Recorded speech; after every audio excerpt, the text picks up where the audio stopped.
వరద బాధితులకు ఇంకా అందని ఆర్థిక సహాయం 17వ తేదీన అందిస్తామని హామీ ఇచ్చి ప్రభుత్వం మాట తప్పిందని సిపిఎం రాష్ట్ర కార్యవర్గ సభ్యులు సిహెచ్ బాబురావు అన్నారు.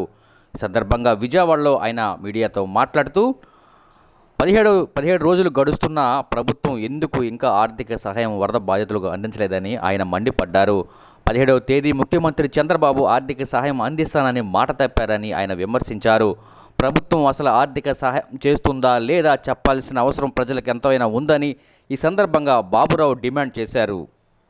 సహాయం చేయకపోగా కరెంటు బిల్లు ఈ నెల వచ్చే నెల కలిపి వచ్చే నెల కట్టండి అని చెప్పి మెసేజ్లు పంపిస్తున్నారు.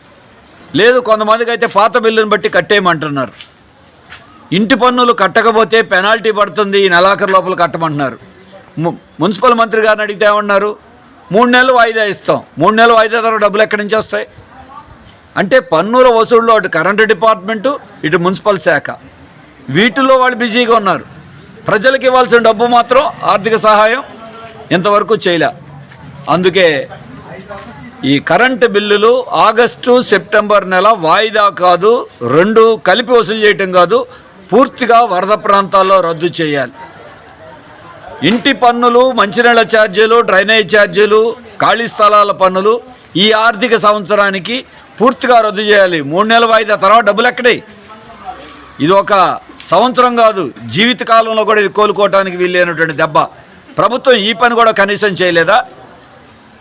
పన్నులు కట్టమని నెలకు కోలుకుంటారా? డబ్బు ఎక్కడి నుంచి వస్తుంది? మరి పర్యటిస్తూ ఉంటే ఒక్కొక్క దగ్గర ఒక్కొక్క బాధ. స్కూళ్ళు తెరవాలంటే అది శుభ్రం చేసేటువంటి అవకాశం లేదు. మరి విద్యార్థులకు ఇప్పటికే 17 రోజులు పోయినాయి. అది త్వరగా అదనపు సిబ్బందిని పెట్టి చేయించాలి. ఫ్రిడ్జులు, టీవీలు, కూలర్లు, వాషింగ్ మిషన్లు మేము ఇంటింటికి చూస్తాం, రిపేర్లు చేపిస్తాం, ఇన్సూరెన్స్ వస్తాయని చెప్పారు. దాని అందిన దాఖలాలు ఎక్కడా లేవు, చూసిన దాఖలాలు లేవు.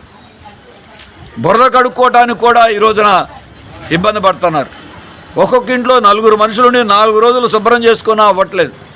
ఇప్పటికే జబ్బులతో ఉన్నవాళ్ళు, ఎక్కడెక్కడో తలదాల్చుకున్న వాళ్ళు ఈరోజు ఇళ్లకు వచ్చి ఎప్పటికీ గాడిన పడతామో తెలియదు.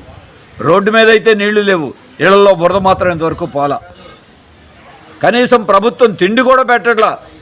సిపిఎం తరపున భోజన కేంద్రాలు ప్రారంభించి ఇప్పటికీ సుమారుగా 1,30,000 మందికి భోజనాలు అందించాం. మరి గవర్నమెంట్ ఏం చేస్తున్నట్టు? అందుకే ప్రభుత్వం ఇప్పటికైనా తక్షణ ఆర్థిక సహాయం వెంటనే ప్రకటించబోతే జనమే తిరగబడతారు. ప్రకటించండి, ఇవ్వండి, వాళ్ళ చేతికి అందించండి. అలాగే మిగిలినటువంటి ఏ సామాన్లు రిపేర్ వచ్చినాయో ఆ రిపేర్ తక్షణం, ఇళ్లలో మోటార్లు కూడా రిపేర్ చేయించుకునే స్థితి లేదు. అందుకే కేంద్ర ప్రభుత్వం కేంద్ర మంత్రి గారు వచ్చారు, వెళ్ళారు. ఫిర్యాదుల స్వీకారం అంట. అసలు ఫిర్యాదే రాష్ట్రంలో వరద దెబ్బతిన్న వాళ్ళకి సహాయం చేయండి అనే ఫిర్యాదు ముఖ్యమంత్రి గారు కేంద్రానికి ఇచ్చి వచ్చారు. దాని మీద సమాధానం ఏంటి? కేంద్ర మంత్రులు వచ్చి వెళ్ళటం కాదు.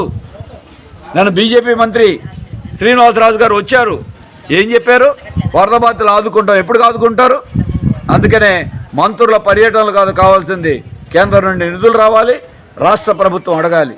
వీటి మీద ఈ రోజున మీరు కనుక ప్రభుత్వం స్పందించకపోతే బాధితులు పోరాడతారు. సిపిఎం వాళ్ళకి అండగా నిలబడతామని తెలియజేస్తారు.